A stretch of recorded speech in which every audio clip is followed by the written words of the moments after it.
bora mergulhar de cabeça em um momento da história que foi um verdadeiro divisor de águas. Um evento que não só remodelou a fé e o poder, mas o mundo como a gente conhece.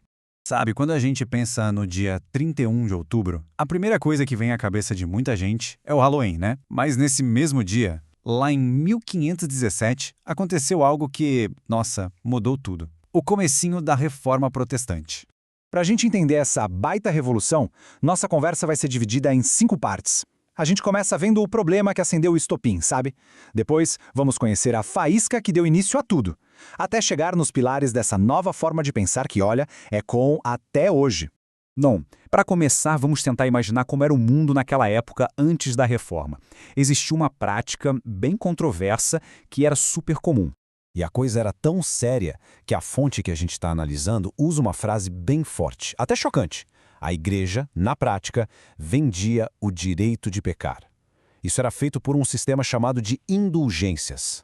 Então, vamos lá, o ponto principal aqui não era só uma penitência, sabe? A coisa ia muito além. Uma pessoa podia, literalmente, pagar uma grana para a igreja e ter o perdão não só dos pecados que já cometeu, mas até dos que ela ainda ia cometer nos próximos 10 anos. Tudo tinha um preço. E foi exatamente nesse contexto, com a salvação sendo tratada como mercadoria, que apareceu uma figura que ia balançar as estruturas. Um padre, Martinho Lutero, que fez algo que era bem radical para a época. Ele resolveu ler a Bíblia por conta própria. E aí, no meio dos estudos dele, uma frase específica parece que pulou da página para ele. O justo viverá pela fé. Parece simples, né? Mas essa frase, nossa, ela causou um terremoto na cabeça de Lutero. Criou um conflito gigante entre o que ele estava lendo e o que a igreja fazia no dia a dia. A contradição ficou ali, gritando na frente dele. Pensa comigo, se a salvação vem só pela fé, por que raios a igreja estava cobrando uma fortuna por ela? E quando a igreja, claro, pressionou ele para retirar tudo o que ele tinha dito nas suas 95 teses, que era basicamente a lista de críticas dele, a resposta de Lutero foi essa aqui, que mostra bem a força da convicção dele.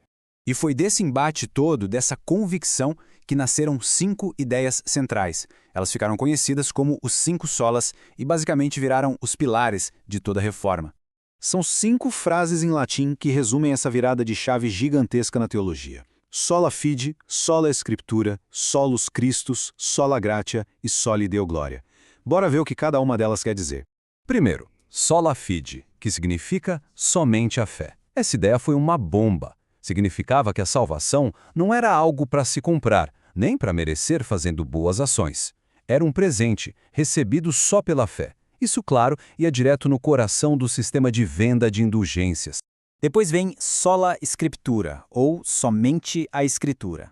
Aqui, a ideia era que a Bíblia era a autoridade máxima e final. Ponto. Acima dos papas, dos concílios, de qualquer tradição da igreja. Foi um desafio direto à estrutura de poder que mandava na Europa há séculos. O terceiro pilar, solus Christus, somente Cristo. A lógica aqui é que Jesus é um único caminho, o único intermediário entre Deus e as pessoas. Isso quer dizer que não precisava de padre, santo ou qualquer outra pessoa da igreja para fazer essa ponte. A relação podia ser direta. Aí a gente chega em sola gratia, somente a graça. Esse princípio reforça que a salvação é um presentão de Deus, totalmente de graça. Não é algo que a gente conquista por mérito, sabe? É um favor que a gente não merece, o que, de novo, batia de frente com a ideia de comprar o perdão. E por último, para amarrar tudo, vem soli Deo gloria, ou glória somente a Deus. Esse aqui é o grande objetivo.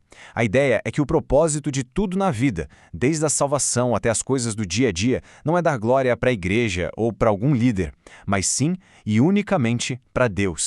De todos esses pilares, o sola escritura foi o que talvez tenha tido maior impacto social, uma verdadeira revolução. Mas claro, para essa ideia funcionar, as pessoas precisavam ter uma coisa essencial: confiança no texto que elas estavam lendo. E aqui a gente entra num ponto bem legal, que é uma dúvida que muita gente tem até hoje. Existe esse mito de que a Bíblia foi alterada com o tempo para controlar as pessoas, né? Mas a fonte que estamos analisando argumenta que isso não se sustenta e aponta para descobertas arqueológicas, como os manuscritos do Mar Morto, que mostram uma consistência incrível do texto ao longo de séculos. Essa confiança toda na escritura acaba criando o que a fonte chama de caminho estreito. É um caminho guiado por princípios claros, um guia para a vida. bem diferente do caminho largo, que seria o caminho das opiniões humanas, onde meio que vale tudo e as regras mudam o tempo todo. Ok, mas aí a gente se pergunta, por que um debate teológico de 500 anos atrás ainda é importante hoje? É que o impacto disso tudo foi muito, mas muito além da religião. Pensa só, a Reforma basicamente plantou a semente de uma ideia que era super radical para a época. A de que qualquer pessoa podia ler um texto fundamental e tirar suas próprias conclusões, sem precisar de um intermediário dizendo o que pensar. Isso libertou a mente das pessoas.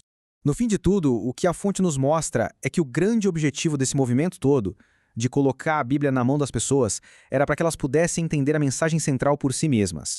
E isso tudo acaba nos deixando com uma pergunta que, olha, continua super atual. Ao colocar a responsabilidade do entendimento nas mãos de cada um, a Reforma lançou um desafio que é tão relevante hoje, na nossa era da informação, quanto era lá atrás. A pergunta é, qual é a base, o fundamento daquilo em que a gente acredita?